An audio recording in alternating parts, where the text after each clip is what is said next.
contente que Pierre Kleidman, notre humoriste philosophe, est là pour nous présenter quel avenir pour l'étonnement, parce que nous sommes là pour l'humour, la philosophie et l'étonnement.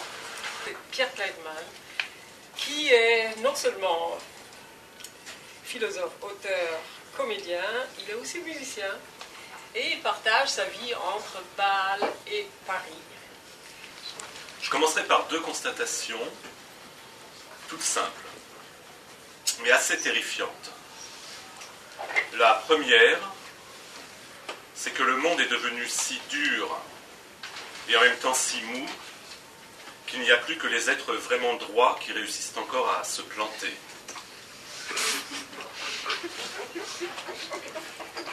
La seconde, c'est que dans ce monde à la fois si dur et si mou, je suis, tu es, il ou elle est, nous sommes, vous êtes tous autant que nous sommes, que nous ou vous le voulions ou non, le plus souvent des outsiders.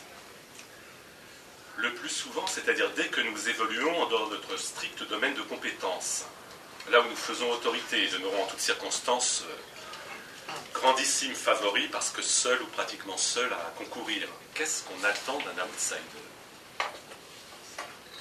Il s'écrase. Pratiquement rien, absolument rien, si ce n'est qu'il crée de la surprise. Avec sa loi d'airain, la terrible loi du marché, chacun pour sot et tous purins, tout cela dope énormément les producteurs de surprises. Je ne dirais pas autant de l'avenir de l'étonnement. Car l'étonnement, mesdames et messieurs, n'a pas aussi bonne presse que la surprise.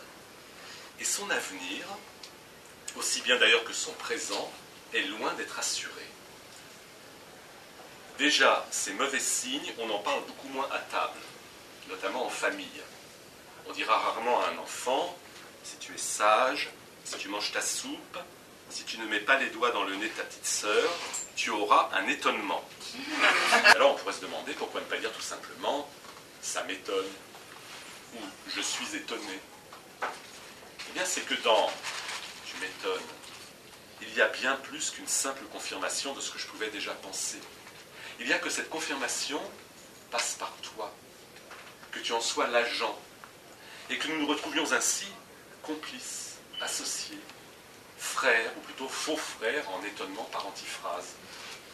Donc récapitulons, 1, 2, 3, 4, 5, choc, fixation, déni, défi, solution. Je vais vous l'écrire. L'étonnement nous réveille d'un sommeil dogmatique en provoquant une faille dans la plénitude du vécu. Stune a la signification quadruple d'être pris comme dans une transe, tout en restant immobile, les yeux ouverts, mais sans rien voir autour de soi. Ce que nous trouvons, nous le laissons. Ce que nous ne trouvons pas, nous l'emportons avec nous. Qu'est-ce que c'est? Réponse qui était, tout bêtement, c'est le cas de le dire, des poux. Les poux que nous trouvons, nous les laissons. Les poux que nous ne trouvons pas, nous les emportons avec nous. Il y a donc bien, cette histoire nous le montre, quand même un avenir pour l'étonnement. Sous certaines conditions, bien sûr. Je dirais que c'est d'abord et avant tout une question de faille. De cette faille dans la plénitude du vécu dont parlait Louis le Grand. Car comme le dit le poète, mes relations m'ont ouvert les portes et j'ai disparu dans le courant d'air.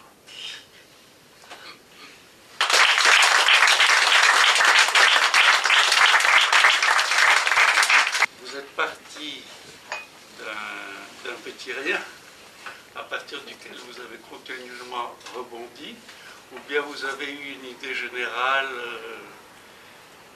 Conférence très personnelle, voilà, c'est ça que je peux dire, c'est que de toutes les conférences que j'ai écrites, elle est la plus proche de moi-même, d'une certaine façon, donc je n'ai pas eu besoin de chercher. Je crois qu'une conférence ne peut fonctionner dans ce genre de conférence, il faut qu'il y ait au moins quelque chose de vrai, de personnel, même si c'est une petite chose, après on peut construire. Dans chaque personne et dans chaque situation, il y a une faille qui permet de faire rentrer la lumière. Et je crois qu'il y a des personnes qui s'estiment tellement parfaites qu'elles n'ont aucune faille. Et je crois que ces personnes-là qui ont vraiment la faille qui risque de détruire s'ils ne la découvrent pas. Moi, je la vois, la faille, premièrement, elle est dans tout. Dans chaque chose, il y a une faille. Il le dit d'ailleurs, Leonard Cohen, il le dit très bien. Même dans chaque idée. Heureusement. Heureusement, c'est ça qui donne la mobilité et l'ambiguïté des choses. Sinon, l'univers serait fixé depuis longtemps, s'il n'y avait pas de jeu. Donc, je le vois comme ça. Il y a le côté positif qui fait que les choses ne s'ajustent pas exactement, quoi. Donc, il y a toujours un petit truc qui frotte, quoi, qui nous agace, qui peut être plus ou moins grave, mais qui permet aux choses d'évoluer quand même. Socrate parle de l'étonnement, et justement, il intervient toujours pour casser la rigidité de ce que l'autre dit. Ça, c'est un thème philosophique, je pense, que vous avez essayé de placarder à votre façon aux gens sur les mots. Donc je voulais savoir si cet étonnement était aussi l'étonnement dont parle, je crois, c'est Cocteau, à propos de Diaghilev, ou Diaghilev à propos de Cocteau, en disant « étonne-moi », c'est-à-dire que survienne quelque chose qui nous fasse sortir de l'expérience banale de la vie quotidienne. Donc finalement, c'est redonner à la philo quelque chose. Alors, je pense que « étonne-moi » déjà, a un sens, c'est toujours une question relative, si vous voulez. Dans un univers où tout est très structuré, s'étonner, c'est justement permet où chaque chose est à sa place, voilà, où les gens sont bien rigides et tout. On attend de l'étonnement qui nous donne une lumière, comme le dit Leonard Cohen, justement. Et je pense que la phrase de Cocteau, dite dans les années 20 ou 30, à une époque où la société était encore relativement rigide, où l'enseignement c'était une autorité qui se transmettait. Or, de la même façon, si vous voulez, alors c'est pas exactement la même chose, mais Socrate ne s'adresse pas à des enfants en voie d'apprentissage, il s'adresse à des jeunes, à des êtres formés, qui ont déjà leur système de pensée, et il provoque un étonnement au sein de leur propre système pour les amener à percevoir quelque chose qu'ils ne percevaient pas, en gros.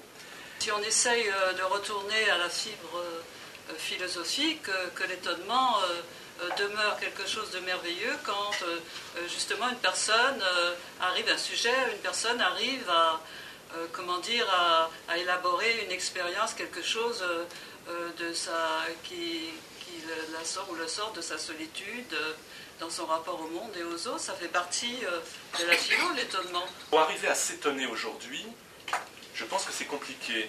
Parce que si vous voulez, on a une réalité extérieure qui est faite, qui est active, qui n'est pas simplement des objets, c'est des spectacles permanents qui sont faits pour nous étonner. Donc, comment s'étonner face à des gens qui nous préparent de l'étonnement sur mesure? L'étonnement n'est ni bon ni mal, etc. C'est relatif par rapport à une situation donnée.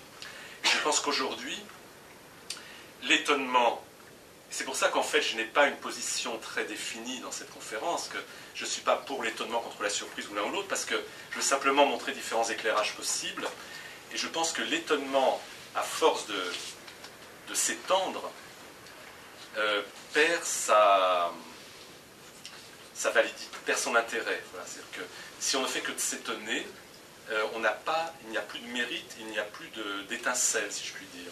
La façon dont vous avez construit votre conférence, moi j'ai eu l'impression que c'était tout à fait le développement de la forme du tai chi. Exactement. Que j'ai moi-même pratiqué.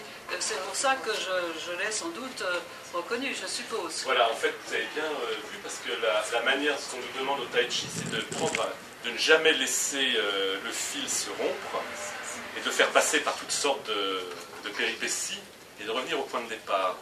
Et dans ma conférence, en fait, je fais quelque chose d'analogue, si vous voulez, avec les mots, puisque par toutes sortes de glissades, d'explications qui n'en sont pas, ou de références qui en sont, je poursuis un mouvement qui est presque physique,